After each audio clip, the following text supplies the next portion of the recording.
할렐루야. 위대하신 하나님을 찬양합니다. 저와 여러분들을 또 자녀되게 하시고 또 우리를 하나님의 사역자로 동역자로 이렇게 세워주신 하나님, 그 하나님은 위대하십니다. 할렐루야. 이 오후 시간에 이 자리에 함께 하신 여러분들도 위대하십니다. 그 예배의 자리에 예배 자리를 사모한다는 사실은 그 위대하신 하나님을 만족시켜드리고 정말 천국에서 남은 것이 무엇인가 했을 때 하나님께 지극정성으로 드렸던 그 예배가 그 앞에 남지 않을까 생각합니다. 그러므로 여러분들이 불꽃 같은 인생을 사실 수 있는 그런 가능성이 아주 다분하고 농후한 여러분들인 줄 믿습니다. 할렐루야. 예, 우리 윤호기 사역자만 이제 유명해진다고 사진 찍지 마시고 저도 이제 사진을 좀 찍어 주시고 함께 저렇게 떠나게 되는 줄 몰랐고요. 같이 또 중국을 품고 갈 수 있다는 사실에 또 감사하고요. 제가 지금 중국에 사역을 하다가 또 우리 도육환 목사님 한국으로 불러주셨어요. 그래서 총무 사역을 했습니다. 그래서 오늘이 총무 좀 살림을 살다 보니까 하나님이 지경을 넓혀 주셨고 지식에도 많은 도움을 허락해 주셨습니다. 그리고 제주도로 이제 보내시는데 총무 역할을 하면서 교회를 좀 더 깊이 알고 선교에 대해서 깊이 들어가니까 이제 오늘이 제주의 드림교회를 보내면서 그것을 선교지로 알고 파송하시는 거 아닌가 하는 마음에 그곳을 정말 가서 한 3개월 동안 주일 사역을 설교 사역을 했는데 그것이 정말 선교지였어요. 제주도가 문화가 참 많이 다릅니다. 뭐 장례식 결혼 상제가 우리랑 많이 다릅니다. 그래서 장례식도 입관 예배 드리기 전에만 이 조문이 가능하대요.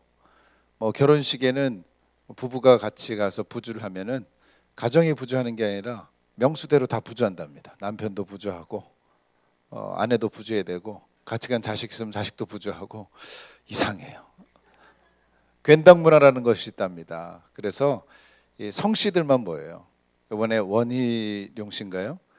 제주도 지사 됐는데 그 사람이 아주 유일한 괜당에서 나오지 않은 사람이래요. 근데 괜당은 성씨예요. 무슨 고씨, 뭐 양씨가 있나? 하여튼 세 개의 큰 성이 있는데 그 성이 아닌 원씨가 나와서 아주 이례적이다 이런 얘기까지 들을 만큼 괜당 문화입니다.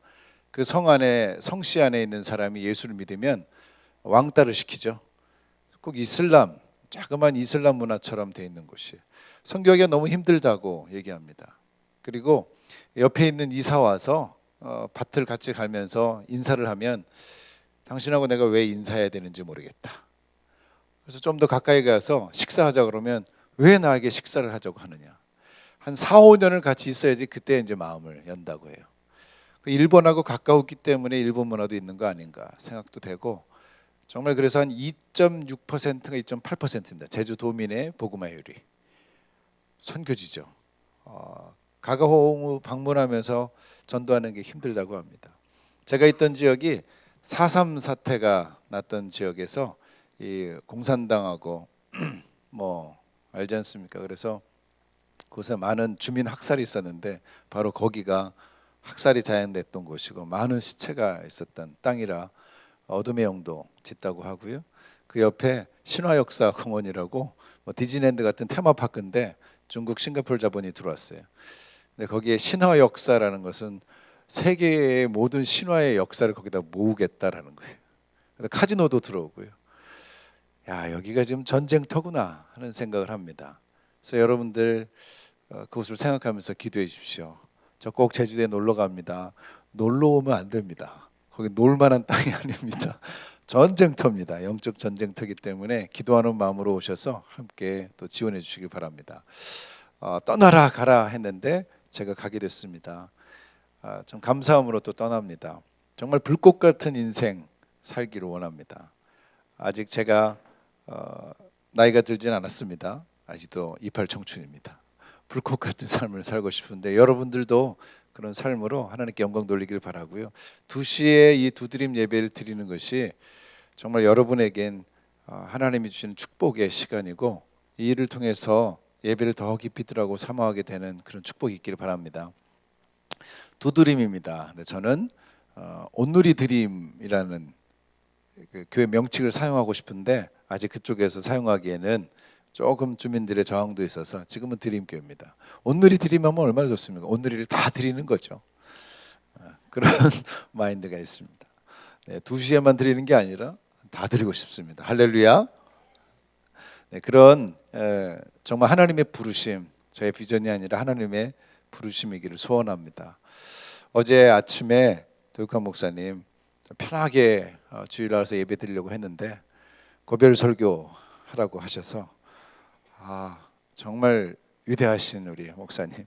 그래서 목사님 제가 가면서 목사님 많이 좀 힘이 드신 것 같다 하는 생각이 듭니다. 여기 이 정도의 규모면은 제가 다른 교회도 다녀봤는데 교육자 이게 전임 교육자만 한 3분 정도는 필요한 시스템이 규모인데 이강현 전사님 혼자 계시고 그래서 참 힘드시겠다 하는 마음의 안타까움이 있습니다. 윤혁이 사역자분께서 2부 예배 때 여러분은 복되다, 훌륭한 목사님을 만난 것은 복되다 했는데 제가 해야 될 말인데 까먹었거든요. 우리 윤혁이 사역자님이 저 대신 얘기를 하는 거예요. 정말 여러분 복되십니다. 아멘. 뭐 억지로 하시는 것 같은데 그러다 할 수 없습니다. 네, 저도 과찬의 말씀을 좀 드려야 되겠길래 행복하고 정말 즐거웠습니다. 많이 배웠고요. 참 인격도 훌륭하시고 마음 따뜻하셔서 제게도 큰 사랑 주셨습니다. 함께 여러분 좋은 리더를 만나는 건 큰 복입니다. 다들 단점도 있죠. 근데 그 단점을 상쇄하면서 좋은 면을 보시고 그것을 함께 세워나갔으면 좋겠습니다. 여러분 제자들이 다 훌륭한 게 아닙니다. 모난 부분이 다 있는데 하나님이 기름 부으신 것을 신뢰하고 따라가면 주님이 그 기름 부음 받은 종을 통해서 역사하시는데 그런 서로 간의 신뢰가 형성되길 바랍니다. 드림교회 자그마한 30명의 성도들이 있지만 그 안에서도 많은 아픔들이 있었고 또 근처에 방주교회라는 유명한 또 관광교회로 갈 수 있는 그 교회에서 나오면서도 참 많은 어려움이 있었던 교회인 줄로 압니다. 그래서 30분이 계시지만 서로 간에 다 상처도 있고 하나 되기가 참 쉽지 않은 이 부분들이 있는데 하나님이 저를 보내시면서 화평케 하는 자는 복이 있나니 하는 말씀 저에게 계속 주십니다. 그래서 그 화평을 이루고 그래서 예배가 살아나고 그래서 그 지역의 영적인 기운이 바뀔 수 있도록 함께 기도해 주시고 여러분들이 좋은 목회자 리더십 안에서 신앙생활 하는 만큼 그 복을 또 많은 사람들에게 함께 누리게 할 수 있으면 좋겠습니다. 고별 설교다 하면 무슨 본문을 떠올릴까요? 제가 빌립보서 3장 7절 14절을 이렇게 선택을 하면서 이 말씀이야말로 정말 함께 좀 마지막 인사를 할 수 있는 그런 본문 아닌가 싶습니다. 한 목사님도 김사무엘 선교사님 장례식 때 이 말씀을 들으셨어요. 그리스도인의 삶의 의미와 목적을 정리하고자 할 때 이만큼 멋진 말씀이 있을까? 정말 불꽃 같은 인생을 살게 하는 놀라운 말씀, 그 앞길을 걸어갔던 바울 사대의 이런 말씀, 그것으로 함께 신앙의 경주를 계속하자고 여러분들에게 부추기고 싶습니다. 젊을 때는 이 불꽃 같은 인생 이걸 다 한번 해보고 싶은 그런 호기가 있지 않았습니까? 윤호기 사역자 말고 젊은이의 그 호기, 지금 여러분들도 그 호기를 다시 한번 좀 회복하고 싶지 않습니까? 인생은 불꽃처럼 정말 타올랐으면 좋겠어요. 예수님도 33살에 가셨지 않습니까? 어제 제가 자료를 좀 봤더니 교통부와 경찰청에서 2014년도에 통계 자료를 공개를 해 주었습니다. 그래서 보니까 무슨 자료냐? 교통사고 자료입니다. 우리나라에서 교통사고가 일어났는데 2013년 말까지 12월 30일까지 21만 5천 건이었답니다. 작년에도 한 20만 명 이상의 이제 사고를 당했습니다. 그 가운데서도 세상을 떠난 사람, 사망 사고로 세상을 떠난 사람이 5,092명이랍니다. 한 해에 5,092명이 교통사고로 떠났습니다. 부상을 입은 사람은 32만 8,711명이랍니다. 하루 평균 900명이 부상을 당했고 평균 14명이 하루에 14명이 교통사고로 세상을 떠났다는 얘기. 실제적으로 가벼운 접촉사고 같은 그런 이 교통사고의 모든 건수를 통해 보면 그 수치가 훨씬 지금보다 높겠죠. 아무튼 경찰에 사고 접수된 기록만 이 정도라고 하니까 실로 정말 많은 교통사고가 일어납니다. 제가 뭐 교통사고의 심각성을 얘기하려는 것이 아니라 지구상에 74억이 지금 살고 있습니다. 어제 인구 센서스를 한번 더 들어가 봤어요. 74억하고 한 2천만 명 정도 좀 증가하고 있는 것 같습니다. 전쟁이나 자연재해가 없어도 한 해에 대략 5천만 명이 세상을 떠납니다. 한 해에 5천만 명입니다. 시간으로 계산해 보면 매 초당 1.5명씩 숨을 거둡니다. 시간당 5,700명이 숨을 거둡니다. 지금 여러분 예배를 드리고 나가면 한 2만 명, 한 1만 명 정도가 이미 세상을 떠난 거죠. 사람이 세상을 살면서 가장 무시해버리고 싶고 또 초연하고 싶은 그런 것이 있다면 무엇일까? 돈이겠죠. 돈에서 좀 자유하고 싶지 않습니까? 돈의 문제에서 좀 초연해지고 싶지 않습니까? 또 무엇이 있을까요? 인기라고 할 수 있을까요? 사람들의 눈입니다. 다른 사람의 시선이죠. 여기서부터 좀 벗어나고 싶을 때가 있습니다. 또 정욕이 있겠죠. 육체적 본능입니다. 동물적 본능, 여러 가지가 우리를 속박하죠. 근데 좀 더 깊은 곳으로 들어가 보면 사실은 죽음에 대한 공포가 밑바탕에 깔려있고 이게 가장 큰 문제고, 이것을 다 벗어나고 죽어도 괜찮다 하는 어떤 초연함마저 누리고 싶어 합니다. 내가 죽을 수 있다는 사실만큼 두려운 게 없는 것 같습니다. 근데 여러분, 인간만이 죽을 수 있다, 인간만이 죽는다는 그 사실을 알고 있다는 거 아십니까? 나는 내 삶은 죽음으로 달려가고 있다, 이건 인간만이 아는 사실이에요. 동물은 모릅니다. 갑자기 생명의 위협을 느낄 때 공포에 떨겠죠. 그래서 여러분, 현명한 사람은 죽음을 생각합니다. 그리고 지혜로운 사람은 죽음을 준비합니다. 이젠 언젠가 자기 차례가 온다는 것이죠. 왜요? 죽음은 모든 사람에게 공평하고 평등한 겁니다. 우리가 피조물임을 보여주는 정확한 하나님의 표징입니다. 문제는 이 죽음을 어떻게 생각하는가 하는 것이죠. 여러분은 죽음에 대해서 어떤 생각을 가지고 있고 어떤 또 준비를 하고 있죠? 여기에 대해서 빌립보 교회에 편지를 쓴 바울 사도, 그 사람의 생각을 한번 들어보면 좋겠습니다. 오늘 본문 말씀 전에 있는 1장 말씀, 1장 20절 말씀 같이 읽겠습니다. 시작. 내가 간절히 기대하고 소망하는 것은 내가 어떤 일에도 부끄러워하지 않고 항상 그랬듯이 지금도 담대하게 원하는 것은 살든지 죽든지 내 몸을 통해서 그리스도가 위대하게 되시는 것입니다. How great is our God. 위대한 하나님. 하나님이 위대하는 것을 바라고 있다고 합니다. 살든지 죽든지. 성경의 인물 가운데 바울만큼 소명에 의해서 산 사람도 없을 겁니다. 오늘 2부 예배 때 담임 목사님 부르심에 대한 얘기를 했습니다. 마음을 시원케 하는 말씀이었습니다. 여러분, 나의 비전이 아니라 하나님의 부르심에 의해서 사는 삶, 이 삶이 불꽃 같은 삶이겠죠. 바울에게는 살고 죽는 이 생사의 문제보다 더 중요한 것이 그리스도다 했습니다.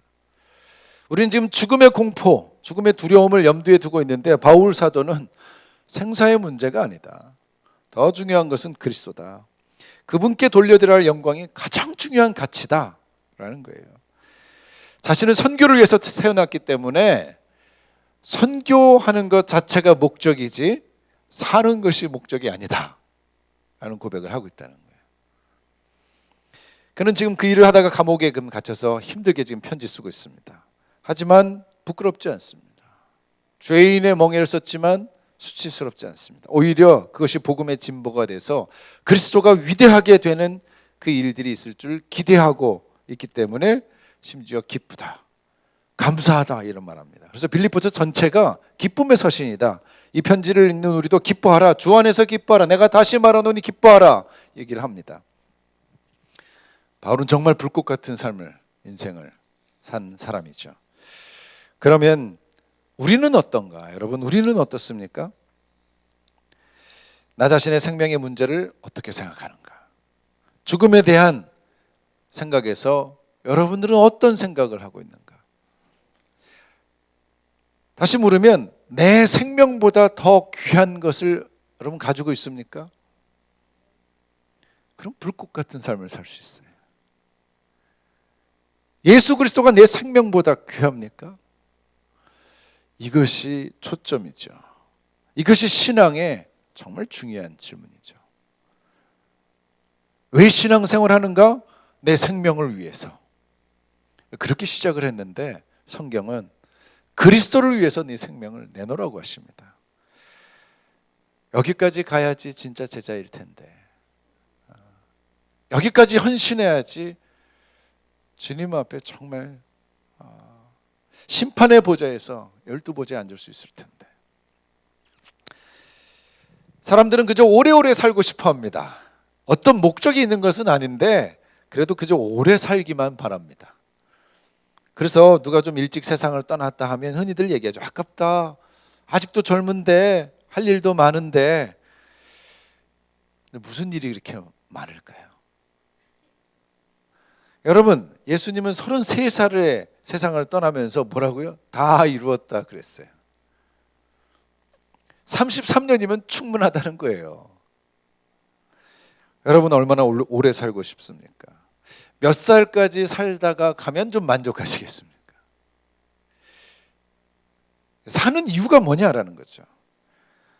아무튼 33살보다 더 많이 사셨으면 불평하면 안 됩니다. 예수님도 33살에 가셨는데 예수님보다 오래 살면서 무슨 불평이 있어요?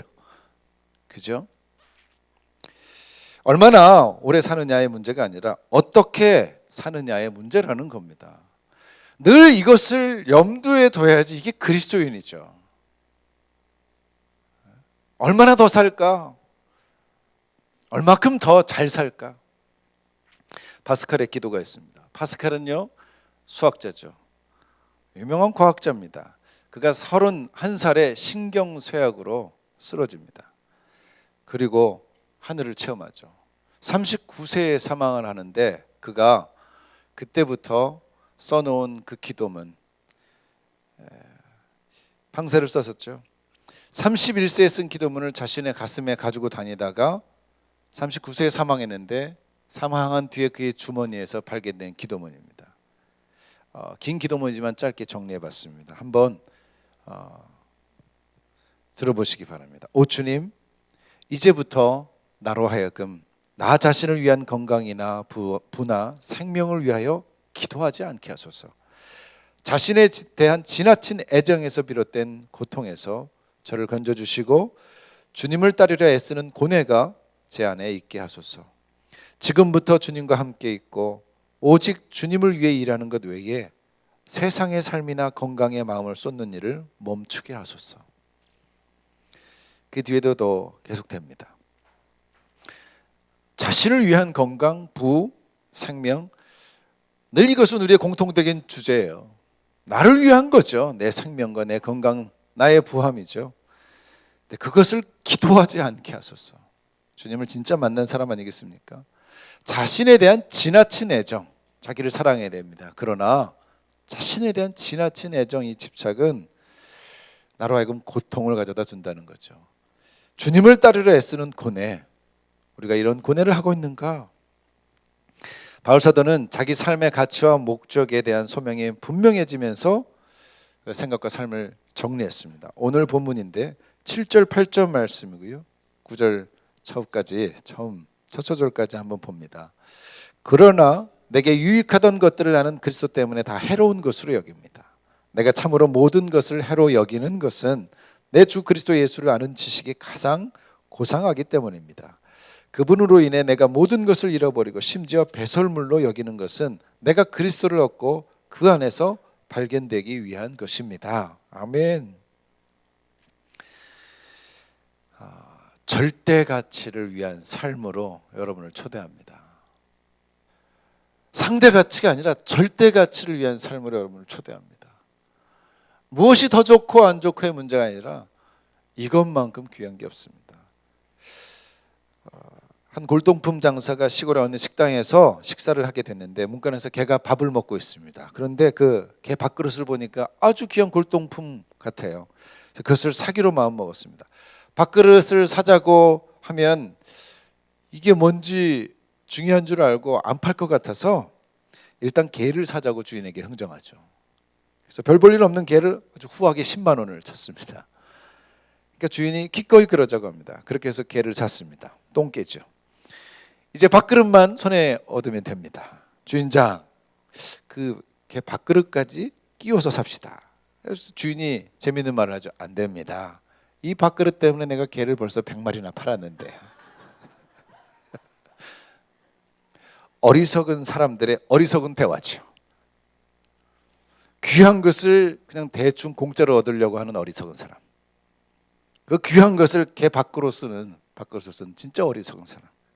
가치를 모르는 사람은 언제나 이렇게 어리석습니다.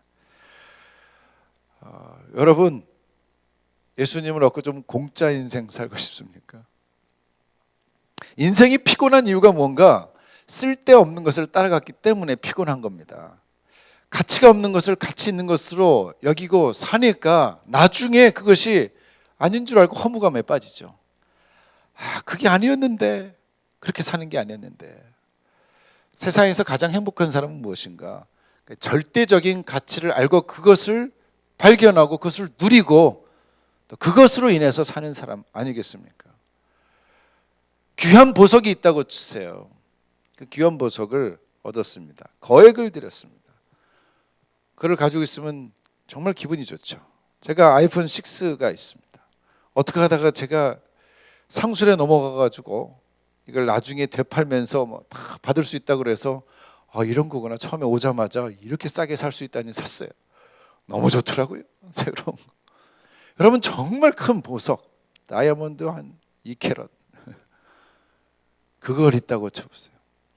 얼마 전에 장모님 댁에 갔는데 장모님이 제 아내에게 준다고 반지 2개를, 다이아몬드 박힌 반지를 막 이따가 주는 거예요. 아내도 그걸 받고 좋아하더라고요. 집에다 다 놓고 자꾸 보더라고요. 이런 거구나. 저는 잘 모르겠는데 여인들은 참 좋아하나 봐요. 이걸 다시 팔면 얼마 나올까? 이런 계산을 하는 거죠. 너무 좋은 거예요. 보석만 놓고 생각해도 너무 좋은 거예요. 자, 그걸 집에 들어와서 다시 한번 확인한 거죠. 이거 잘 있나? 얼마나 좋습니까? 그런데 보석의 가치가 과연 절대적인 가치인가? 이건 또 다른 문제죠. 지금은 좋을 수 있는데 시간이 지나거나 더 좋고 큰 보석이 나오면 마음이 달라지는 거예요. 여러분, 새 핸드폰 조금 있어 보십시오. 또 신형 나옵니다. 새 차를 사가지고 참 좋아하죠. 시간이 지나면 신차가 또 나오는 거예요. 그러면 좀 허전해지죠. 새 집을 장만해서 춤추며 좋아합니다. 그러나 남들이 더 좋은 집을 장만하게 되면 열등감도 생깁니다. 그래서 뭐 하는가? 새 차 삽니다. 그래서 뭐 새 집 장만합니다. 그래서 뭐 하는가? 새 장가 갑니다. 다르게 다 좋아 보이는 거죠. 여러분, 절대 가치를 몰라보고 그걸 부인하고 상대 가치에 매달려서 허덕이면서 사는 그런 일생을 그렇게 보는 사람은 정말 불쌍한 사람입니다. 마지막에 허무함이 남아요. 그 마지막을 계산할 수 있는 게 사실은 지혜로운 사람 아닙니까?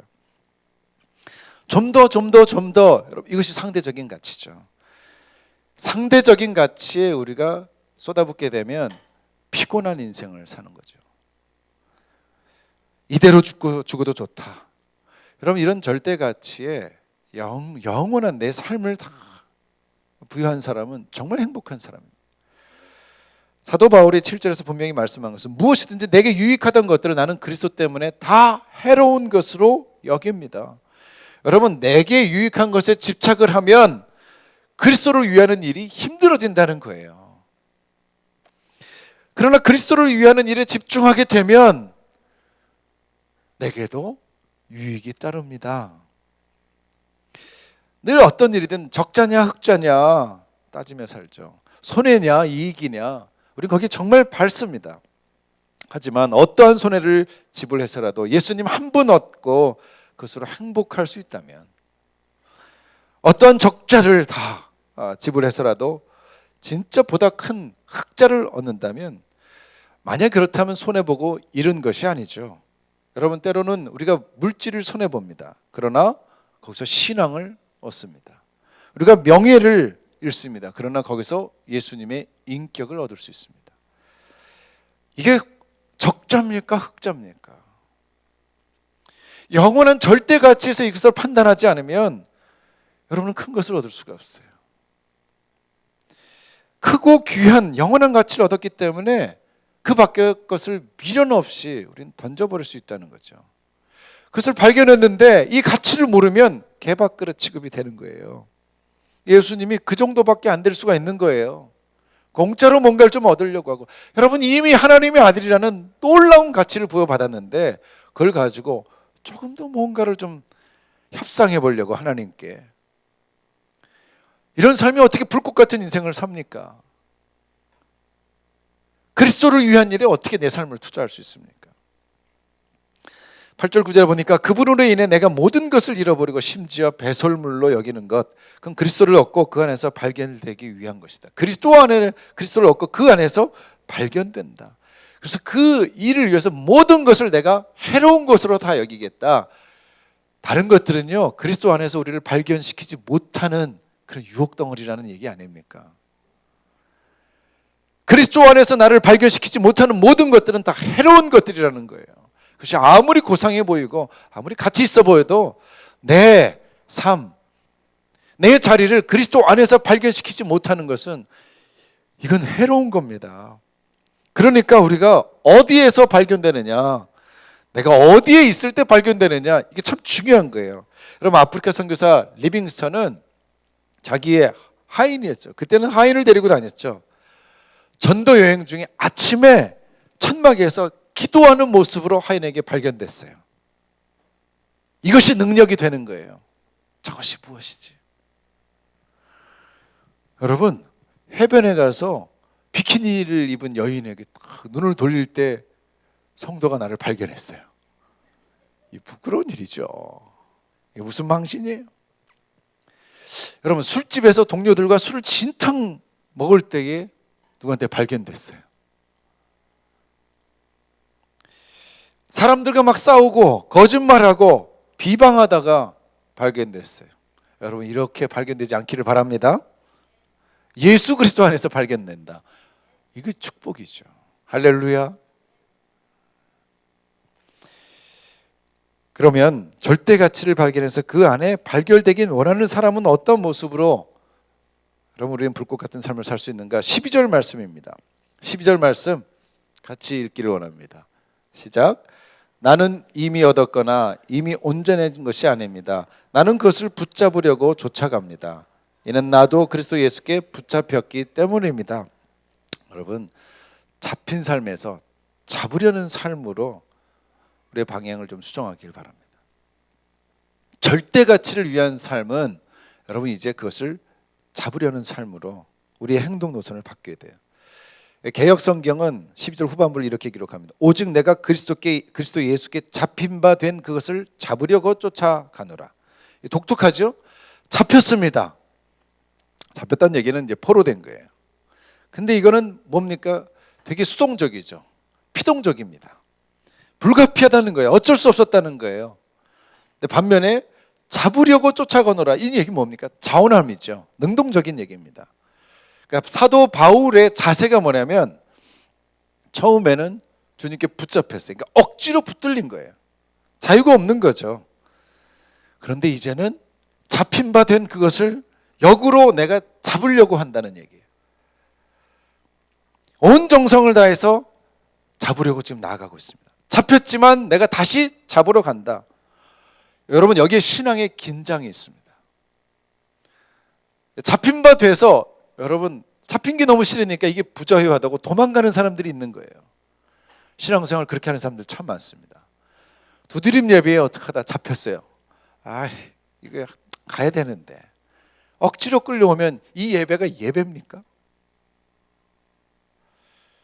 잡는 거지, 잡는 거죠. 주님이 나를 불렀어요. 나는 어떻게 해요? 그 부름에 끌려가는 게 아니죠. 내가 오히려 정성을 다해서 그 부름을 오히려 꽉 잡으려고, 혹시나 촛대를 옮길까 봐 꽉 잡으려고.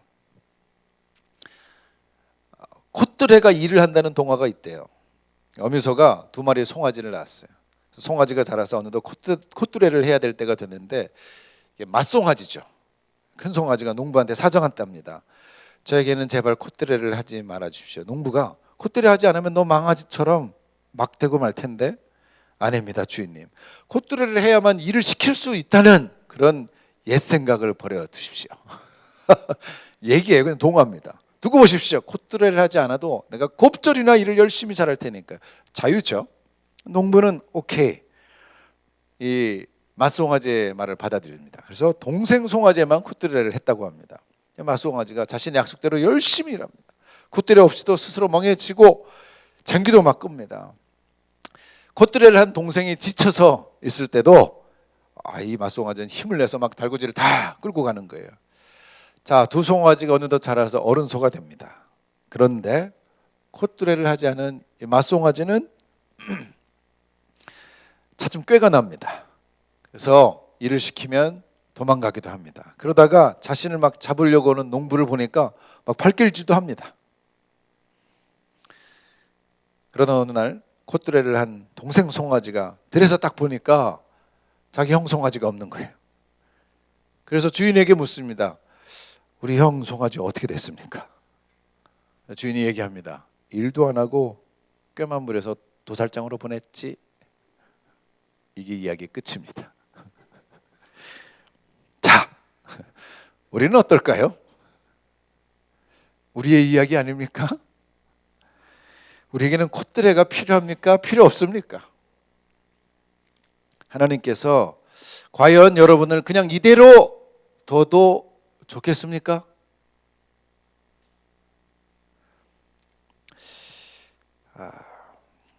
콧대를 한 소가 일을 한다. 그것이 문제라는 거예요.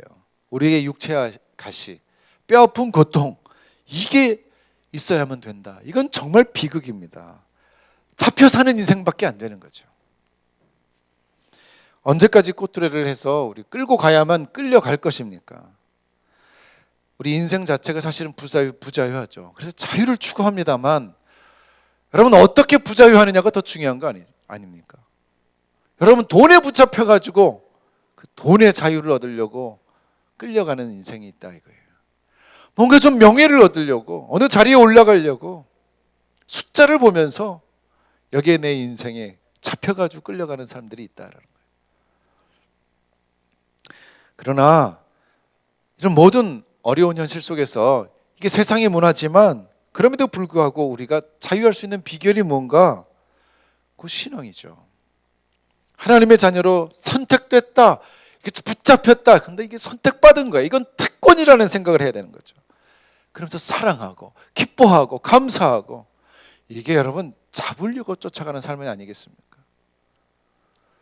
언제까지 우리가 이 현실에 대해서 원망하며 이거 해주세요 저거 해서 내 삶이 왜 이렇습니까 하고 불평합니까?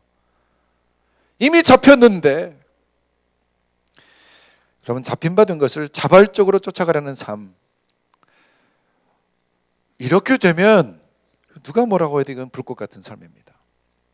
13절 14절 말씀입니다. 14절 13, 14절 말씀 같이 읽습니다. 시작. 형제들이여, 나는 그것을 붙잡았다고 생각하지 않습니다. 그러나 이 한 가지만은 말할 수 있는데, 그 뒤에 있는 것은 잊어버리고 앞에 있는 것을 붙잡으려고 그리스도 예수 안에서 하나님께서 위에서 부르신 그 부르심의 상을 위해 표대를 향해서 쫓아갑니다. 할렐루야. 표대를 위해서 쫓아갑니다. 붙잡았다고 생각하지 않습니다. 붙잡아서 끝난 인생이 아닙니다. 자, 잡힌 바 됐는데 계속적인 붙잡는 삶을 좀 추구하는 거예요. 이제 다 이루었다. 정말 예수님처럼 우리가 죽음의 문턱에서 감사합니다 하나님, 이제후로는 내게 의의 면류관이 있습니다. 여러분, 그때까지 우리는 쫓아가는 삶을 사는 거예요. 여기서 퍼지는 삶이 아니에요. 그래서 제가 와이미션 마지막 7주차에 여러분 우리는 나그네 삶을 살아야 된다, 늘 떠나야 된다 얘기를 합니다. 주저앉으면 여러분 거기서 우리 인생이 타부하는 거예요. 사사기 시대에 사사 일을 잘했던 사사들이 주저앉아가지고 타락하는 거 봤습니다. 다윗도 늘 쫓아가는 삶을 살다가 한번 널브러지니까 그 유명한 다윗, 그 훌륭한 인격자 다윗도 엄청난 실수를 범하고 교묘한 악을 행합니다. 여러분 붙잡았다고 생각하면 안 되는 거예요. 붙잡으려고 달려가는 거예요. 푯대가 있는 거예요.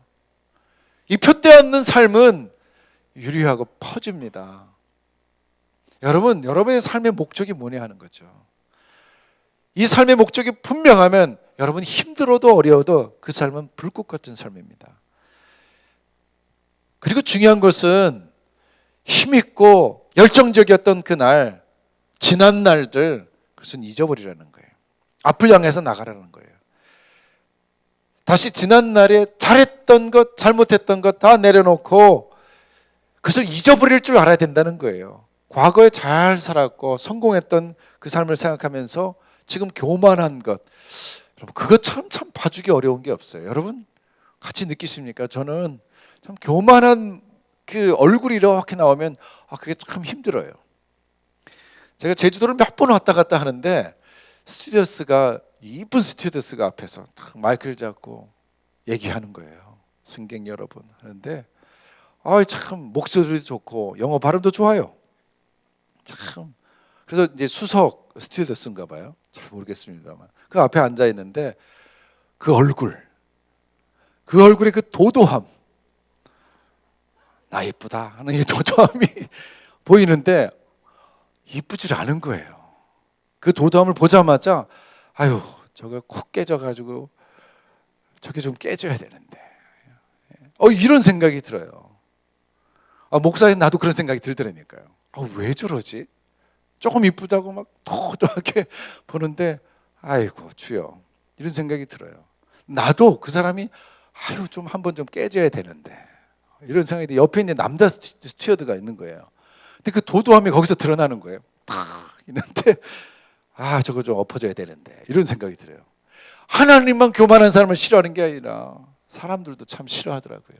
이 얼굴에 나는 이만큼의 지위를 가졌던 사람, 나는 예전에 이랬던 사람이라고 이렇게 의시될 때 그 좋아하는 사람 정말 없는 거 여러분 아세요? 근데 왜 그러는지 몰라요. 참 왜 그러는지 몰라요. 또 실패했던 것을 생각하면서 낙담하는 것도 좋지 않습니다. 왕년의 것만 생각하고 나는 이제 별 볼 일 없다 생각하고 아니요. 다 잊어버리라는 얘기예요. 다 잊어버리라는 거예요. 깨끗이 잊어버려. 과거를 잊어버리자. 여러분 기독교회는 현재를 살아가는 종교예요. 아무리 잘했어도 오늘 내가 무너지면 하나님이 회초리 드십니다. 지금을 살아가는 거예요. 지금도 붙잡으려고 사는 삶이지 이제 됐다 놓는 순간 다윗이 되는 거예요. 여러분 아이들을 보잖아요. 밖에서 놀 때는 숙제 안 한 것 때문에 마음껏 놀지 못해. 공부할 때는 놀 때를 생각하면서 아쉬워해. 여러분 공부할 때는 놀던 거 다 잊어버려야죠. 공부만 해야죠. 놀 때는 공부 싹 잊어버려야죠. 숙제인데 자꾸 유쾌할 수가 없죠. 여러분 이쪽에서는 저쪽 생각하고 저쪽에서는 이쪽 생각하고 이게 둘 다 망치는 삶이죠. 과거는요 깨끗이 잊어버려야 돼요. 앞을 생각해야죠. 제가 몇 번씩 제가 우울증을 겪었다고 얘기하는데 우울증이 왜 더 심해지느냐?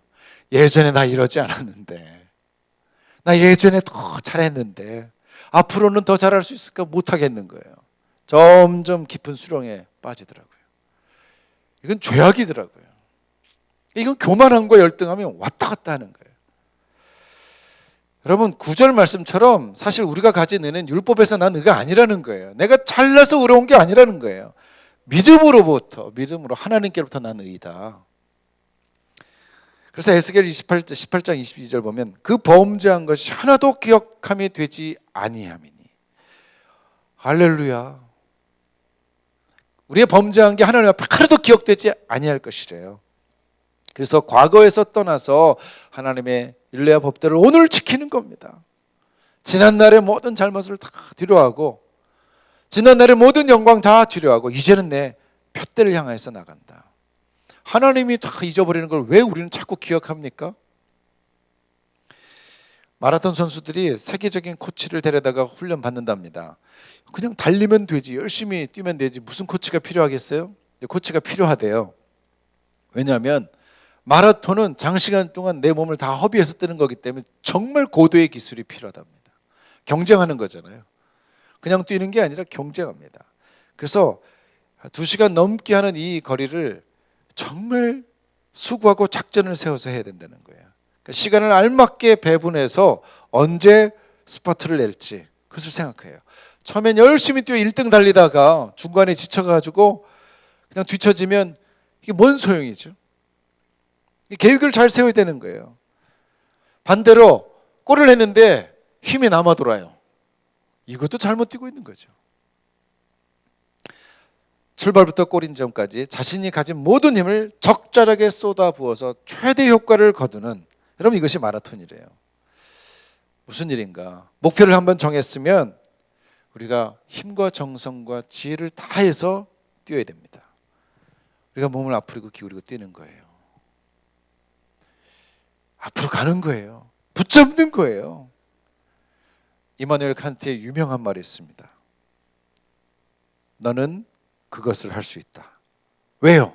네가 그것을 해야 하기 때문이다. 못할 게 없어요. 우리가 해야 한다 생각하면 못할 게 없어요.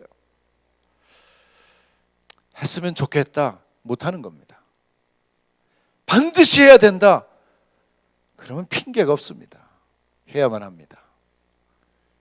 이것이 생명이 왔다 갔다 하는 일이라면 여러분 못할 게 없어요. 꼭 해야 된다, 안 하면 죽는다, 못할 게 없습니다. 그래서 나폴레옹이 유명한 말을 했죠. 하면 된다. 해야 하기 때문에 하면 됩니다. 아무리 두드림 예배 너무 힘들다 뭐 해도 내가 이걸 안 하면 죽는다, 옵니다. 여기 옵니다. 뭐 일이 어떻고 직장, 근데 이게 죽고 사는 일이다, 옵니다. 예수님을 믿는 일들이, 주님 앞에 헌신한 일들이 생사의 문제를 떠난 그 일들이라면 여러분 여기서 죽고 사는 거예요. 여기서 그냥 끝나는 거예요. 그러면 못할 것이 없죠. 물불을 가릴 것이 없죠. 예수 그리스도가 우리에게 그런 가치가 있느냐, 이 가치를 우리가 얼마나 생각하고 묵상하고 여기를 누리냐에 따라 우리의 삶은 정말 180도 달라집니다. 제주도에 처음 가라는데 이게 잘 안 되는 거예요. 동기부여가 안 되는 거예요. 거길 내가 왜 가야 되지? 왜 가야 되지? 다른 분을 보낼 계획을 계속 하고 있었는데 제가 가는 거죠. 왜냐하면 제가 목회를 생각을 안 하고 있었거든요. 목회하려면 일찍부터 목회 계획을 했어야 되는데 의도하지 않은 목회죠. 그걸 왜 가야 되지? 근데 하나님이 몇 번을 가다 보면서 제게 주는 것은 몇 번씩 하나님이 사인을 해주는 거예요. 말씀으로 얼마나 좋은지. 베드로전서 5장, 장로들을 섬기고 겸손하게 허리를 동이고, 스가랴서의 말씀, 회복의 다림줄에 스룹바벨, 너무 좋은 거예요. 펼칠 때마다 하나님이 막 비전을 주시고 하나님의 사람들 연결하는데 하나님이 가라고 하시는 거, 이거 부르심이구나. 그리고 거기에다가 이제 생명을 걸었다는 생각이 막 드는 거예요. 못 갈 게 없는 거죠. 감사함이죠. 제가 자발적으로 한 건 아니에요. 그건 하나님이 잡았어요. 그럼 이제 내 자세는 하나님 왜 나를 콧대를 씌우십니까? 아니죠. 열심을 다해야죠. 그런 마음으로 곳에 가고 있습니다. 여러분의 삶 속에 하나님이 분명한 초청을 주시고 사유계를 초대, 사명으로의 초대, 소명으로의 초대를 하실 텐데 그때 난 아닙니다. 그러지 마시고요. 하나님이 분명히 부르셨으면 그 부르심이 있다면 여러분들이 잡으려고 쫓아가는, 과거는 다 뒤로 왔어요. 내 능력은 다 뒤로 왔어요. 주님이 부르신 것을 가지고 그 사명을 가지고 앞을 향하는 것입니다. 여러분, 우리에게는 죽음의 공포가 더 이상 공포가 되면 안 됩니다. 우리는 생사를 하나님께 맡긴 사람들이에요. 여러분, 예배드림이 기쁨이 되어야 되는 사람들이에요. 해야 하기 때문에 반드시 할 수 있는 사람들이에요. 할렐루야. 여러분 계속 콧뚜레로 우리의 삶이 질질 끌려가지 않기를 바라요. 그러면 하나님이 회초리를 드실 거예요. 채찍을 드실 거예요. 반항하지 말고 나가라고. 왜냐하면 우리는 사역자들이거든요.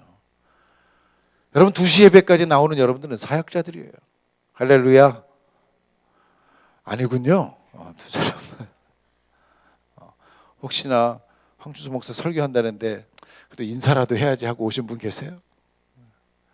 여러분, 하나님 여러분들을 초청하세요. 놀라운 자리로 초청하세요. 몇 번이나 강조하는 것은 예수님이 결혼을 안 하셨거든요. 자식이 얼마나 귀한지를 모르시겠습니까? 자식 같은 12제자, 그 제자들에게 주고 싶었던 상급이 얼마나 클까요? 근데 그분이 떠나시면서 했던 중보기도는 저들을 인생이 대박나게 해주십시오라는 기도를 안 했다는 사실이에요. 요한복음 17장 읽어보세요. 그냥 보호해 주십시오. 저들을 보호해 주십시오. 그리고 보호를 맡기면서 갖은 순환과 역경을 다 주셨어요. 나 같으면 내 자식에게 돈도 주고 교육도 잘 시켜가지고 영예로운 자리에 다 함께 해줄 수 있을 텐데 예수님은 자기 자식 같은 12제자를 그렇게 하지 않으셨다는 거예요. 마지막은 다 고난과 핍박 가운데 자기보다 더 지독하게 순교당하게 만드셨어요. 왜요? 불꽃 같은 인생 뒤에 하나님이 주시는 어마어마한 상급이 기다리고 있기 때문이에요. 이 계산을 우리 하시자라는 거예요. 이 계산을 하고 살면 생사의 문제가 아니에요. 그러나 앞으로 나갈 수 있어요. 다 뒤로 하고 이제까지 삶이 어땠든지 간에 다 잊어버리고 난 다시 주님 주신 표대를 잡으려고 할 것입니다. 여러분, 축복된 인생이 되길 바랍니다. 두드름을 두 자를 살짝 바꿔서 다 드리는 여러분 되길 바랍니다. 그 드림이 비전이 되고 부르심이 되고 하나님 앞에 정말 불꽃 같은 축복받는 인생 되시기를 축원합니다. 함께 기도하겠습니다. 기도할 때 가슴에 손을 대십시오. 손을 대고 기도합니다. 여러분, 지금까지의 삶을 어떻게 살았든지 앞으로 내 남은 삶이 뻔한 그림을 그려진다 할지라도 아닙니다. 하나님, 내가 주님 앞에 다시 한번 불꽃처럼 타오르길 원합니다. 제가 될지언정 예수 그리스도 안에서 발견되기를 원합니다. 하나님, 내가 이대로 그냥 마무리를 짓는 인생이 아니라 하나님 정말 다시 심는 인생, 그리고 썩어지는 인생, 타오르는 인생, 하나님 앞에 무릎 꿇고 밤낮으로 기도하는 인생, 하나님이 한국교회가 계속해서 지금 아파하고 실주되고 있는데 다시 한번 부흥을 하나님께 허락해달라고 하나님 처절하게 기도하는 그 인생, 선교사들이 밖에 나가서 애쓰고 수고하는데 많은 우울증 가운데 힘들어하고 사방팔방 사면초가에 빠진 것처럼 그런 많은 기도 제목들이 올라올 때에 하나님 이곳에서 보내는 선교사, 후원하는 선교사, 하나님 그렇게 내 인생을 불꽃처럼 주님 앞에 하나님 제가 되도록 타오르게 하기를 원합니다. 주님, 이대로 그만두지 않고 주님 앞을 향하여 달려가는 둯대를 향하는 그런 인생 되게 하여 주옵소서. 주의 은혜로 나를 다시 한번 기름 부어 주옵소서. 우리 함께 다 함께 주여 한번 외치고 주님 앞에 간절히 기도하겠습니다.